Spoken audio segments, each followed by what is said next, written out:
Let's talk about Mario Party Superstars, because hey, who isn't? Mario Party Superstars was definitely my favorite announcement of the E3 2021 Direct. We are finally getting some remastered boards and minigames on console. I've been hearing everyone talking about which boards, minigames, and characters will be making their returns in this collection, but after the game releases, what next? I'm here today to tell you about my ideas on potential DLC for this game. At least how it will work. Pricing, dates, and whatnot are not going to be covered here today. It'd be such a good idea to employ the strategy I divulge here today that even the price of the Fighter's Pass will be acceptable for me. So how about we talk a bit about my ideas? Without further ado, Mario Party Superstars DLC. We'll begin with the overall idea I have for what the DLC would look like. Though I love the fact that the N64 era seems to be the focus, I would have loved to see some more GameCube representation, since I recently got into those games and am therefore more familiar with them. For this reason, I think some revamped GameCube boards would be perfect for DLC, so as to represent the entire classic era of Mario Party. This is doubly so because since the GameCube was a commercial failure, not many people have experienced these games, some of which are absolutely stellar in the board department. I think the best way to go would be to include one board from each GameCube game, as well as 5 or 10 minigames bundled with each board that have a focus on the game that board is from, since there seem to be more N64 minigames than anything else in Superstars. I don't want to get into the minigames right now though, so let's talk about the boards that I would want to see return for Mario Party Superstars DLC.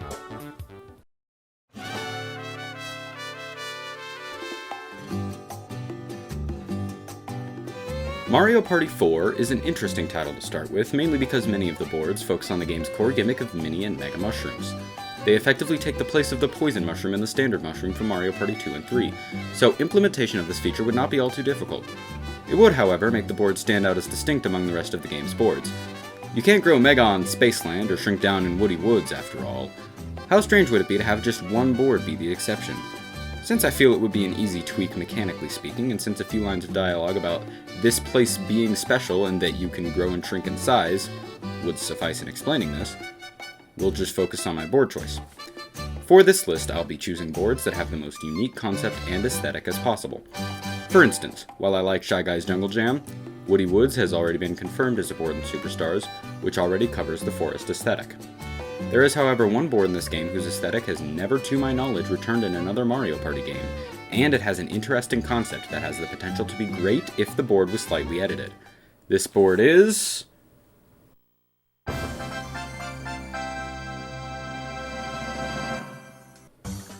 At first, I hated this map.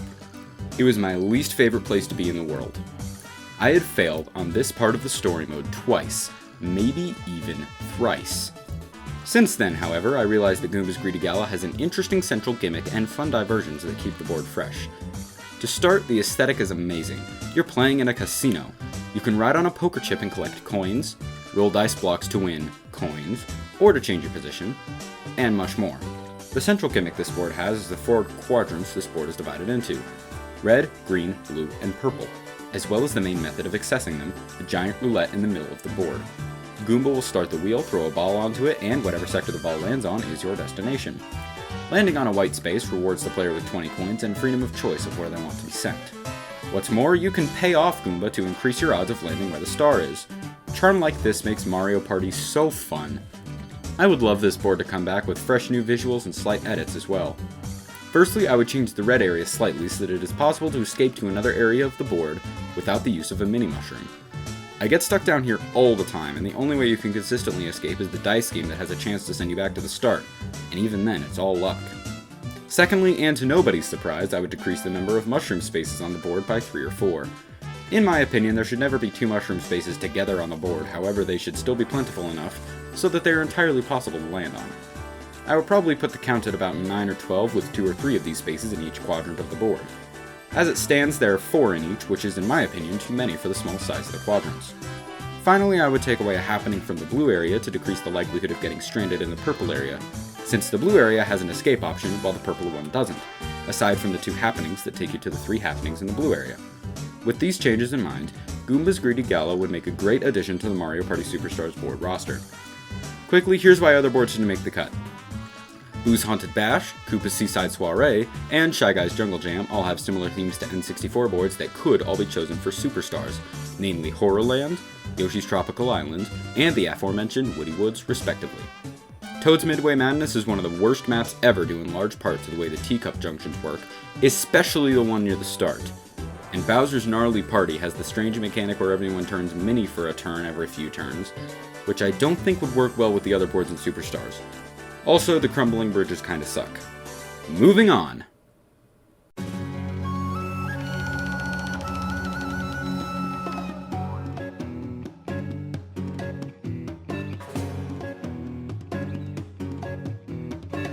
Next up is Mario Party 5, the game that I have played the least of. All the boards in this game are based on dreams. Dreams of the future, dreams of candy, dreams of... water? That one's a bit strange, sure, but it works, I promise. Mario Party 5 introduced capsules to the formula, a new form of item that you can either use on yourself, applying whatever effect is entailed directly to you for a turn, good or bad, for a fee, or throw onto a nearby space, causing all players who land on it, including yourself, to be affected by the capsule. Some even take effect when a player passes by. They don't even have to land on the space. While many boards here overlap with themes of other boards likely to be chosen for the N64 titles, I just can't help but choose this board to represent Mario Party 5.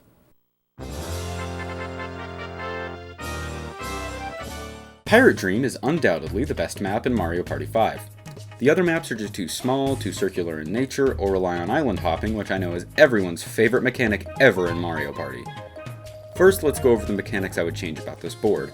First off, capsules you place should not affect you, period. That's my biggest problem with this game. You can use bad capsules on yourself, and you can be harmed by your own capsules. It's not like the reverse mushroom where you can choose who can affect, because it's all up to chance essentially. Furthermore, items like the mushroom, super mushroom, and poison mushroom that are best used on yourself should not be capsules, while capsules that are best used on the board cannot be used on yourself. Basically, just make items function like they did in Mario Party 6 and 7. Capsules would also be a great way to differentiate between the N64 maps and the later GameCube maps. Anyway, what's so great about Pirate Dream? Well, it's definitely the most standard board in the game in terms of layout. I will consent that Mario Party 5's boards are not great on average, but they brought back Peach's birthday cake, so I suppose anything's possible. I'm cautious about my choice though, since if Pirate Land from Mario Party 2 returns, then that would make this map an impossibility. If that is the case, my second choice would be Toy Dream, as it has potential for being a great map with some slight tweaks here and there. Did I mention the capsule machines should be converted to item shops? Well, they should. I don't really have much to say about this topic, so let's continue. It's time for the moment you've been waiting for!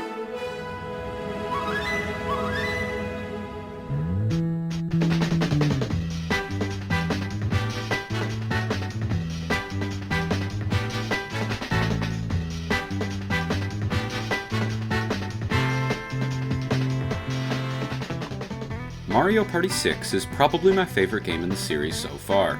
I haven't played the Nintendo 64 games yet, so that may change someday. I've played every board in this game and love almost all of them. This makes this choice a tough one, especially considering the day-night cycle present in all of the boards. The issues of theming and playability are also present here, of course, but ultimately my decision for the representative board for Mario Party 6 is...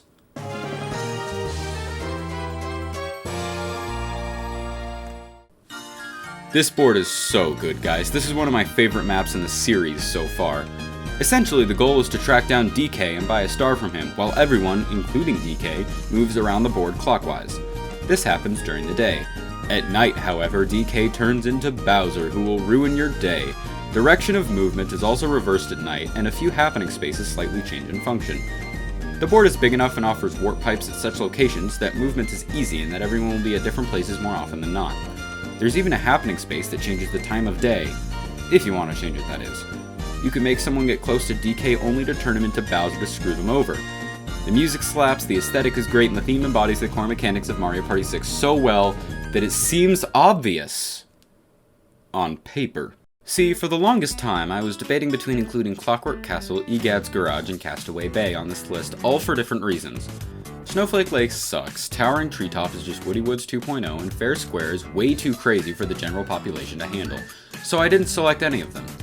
Egad's Garage has a great board layout, but has a lackluster day-night shift in my opinion. since the center platform just rotates 90 degrees each time the daytime changes, and if you happenings change slightly in function. It also doesn't have a great atmosphere to really harness the day-night mechanic visually, since it is implied that it takes place inside a garage. Castaway Bay is a great linear board, but its theme could overlap with Yoshi's Tropical Island if it gets selected, and Peach's Birthday Cake already is confirmed and functions as a linear board, which is also why I didn't select Pagoda Peak from Mario Party 7, as much as I would have liked to. Clockwork Castle includes DK as having a pivotal role in gameplay, but you can play as Donkey Kong and Superstars. But I do have a solution to this that I'll mention later on. Finally, 2 happening spaces involve the hosts of Mario Party 6, the Sun and Moon, Brighton and Twyla respectively. I doubt Nintendo would revive these 2, since they have never even been mentioned outside this game. I still think Clockwork Castle has the best chance at making it in personally, but just know that I do love all of these maps equally. And just as a bit of background, I posted a poll of this to Reddit to see which one the people would select, and I can officially say that polls aren't fair, because Egad's Garage and Clockwork Castle tied. It's stupid.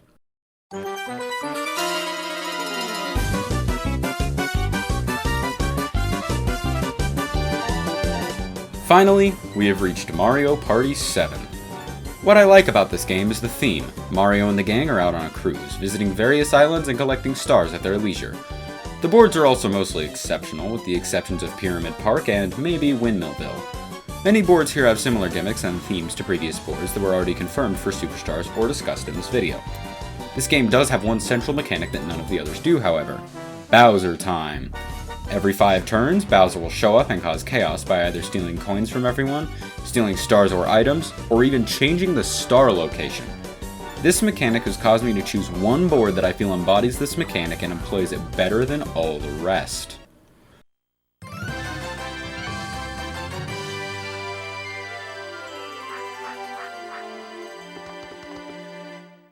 What other map could I choose? It would be the final map in both the DLC pack and the finished game if my predictions come true, so of course it would be a Bowser board, and this board's use of Bowser time makes sense in the context of the board's setting. This is Bowser's amusement park, so of course he can sink islands at will. During Bowser time, Bowser will cause the island with the star to sink into the lava, causing the star to change locations and any players caught on the island to lose half their coins. Despite the connected circles nature of the board, I always have a great time while playing on it. Players have to keep track of what turn it is and if they should be gunning for the star or avoiding the island it's on. Capsules are also invaluable on this board since the only junctions that exist are to take players between islands. Placing a capsule right next to a junction that can really mess up opponents practically guarantees that nobody will try to access that island, allowing you to swipe the star for free or to farm happenings. This board would be a great finale to this proverbial DLC pack for Mario Party Superstars. The other boards didn't make it simply because Enchanted Inferno is too perfect for this slot. How strange would it be for somebody who's never touched Mario Party 7 to be playing on Grand Canal, a map inspired by Venice, Italy, only to be interrupted by Bowser every few turns, there and nowhere else. It would not make any sense if I was in that situation. Also, if Bowser Land for Mario Party 2 makes it in, which I honestly expect, then that's great. The more awesome Bowser boards, the better. He deserves some love after being cut from the roster of playable characters. There's a few more things I wanted to mention as well. I know that Mario Party 8 is a thing. In fact, it's the Mario Party I grew up with. I also acknowledge Mario Party DS, but I haven't really gotten into it. I played it once with friends, but that's it. I liked it though. The reason I don't think we'll see boards from these games is because of a few things. First off, these 2 Mario Party games are 2 of the 3 best-selling in the whole series, behind Super Mario Party for the Switch. This means more people have experienced these games than any other, so including boards from these games would miss the point I see in bringing back the old ones, allowing the ever-increasing Mario Party fanbase to easily enjoy some content from the less successful older games, which many view as superior to that of the newer ones, including myself, without having to buy the original hardware. Secondly, the boards are just so radically different in function in these 2 games, maybe not in DS, correct me in the comments if I'm wrong, compared to the rest of the classic Mario Party series. At least in Mario Party 8, the DK and Bowser spaces are on the same space and changed to the other one landed on. There are special spaces, 1 or 2 per board, that whisk you away to a special land lined with coins and that has a free star at the end, and no 2 boards in that game are similar. If I had to choose just one board to bring back from that game, if they decide to include Mario Party 8, I would, of course, choose Koopa's Tycoon Town. I would do a disservice to the Mario Party fanbase by choosing any other board. Perplex Express is my second choice for that, by the way. As for DS, the board I played on was Toadette's Music Room, and I liked it, so yeah, that one I guess. Another thing, the DK spaces would likely be replaced by Super Mario Party's Lucky Space, which I don't really like that much. If I were in charge though, DK's role in Clockwork Castle, like I mentioned before, as well as the DK spaces in Mario Party 5, 6, and 7, would be assumed by Funky Kong. Do I need to say anything else? I don't think so. Anyways, thanks for watching everyone. After the success of my last Let's Talk video, I wanted to make one about Mario Party. Initially, it was going to be about Game Guy from Mario Party 3 and whether it was more likely to gain or lose coins from his space. Since Superstars got announced though, I've been soaking in pure hype juice and playing Mario Party 2 on my Wii U to finally say I've played an N64 Mario Party. Of course, the GameCube parties have also been in standard rotation. God, I just love Mario Party so much, dude. Can't wait to whip it out at parties in the coming year and have a blast with my friends. I really want to see more GameCube representation in Superstars though, since I want new Mario Party players to experience that era of Mario Party as much as I want them to experience the N64 era. Also, I've made friends with a few small YouTubers that I might as well shout out. First are Cartendo64 and CG Van Dorn, owners of the Runaways SMP.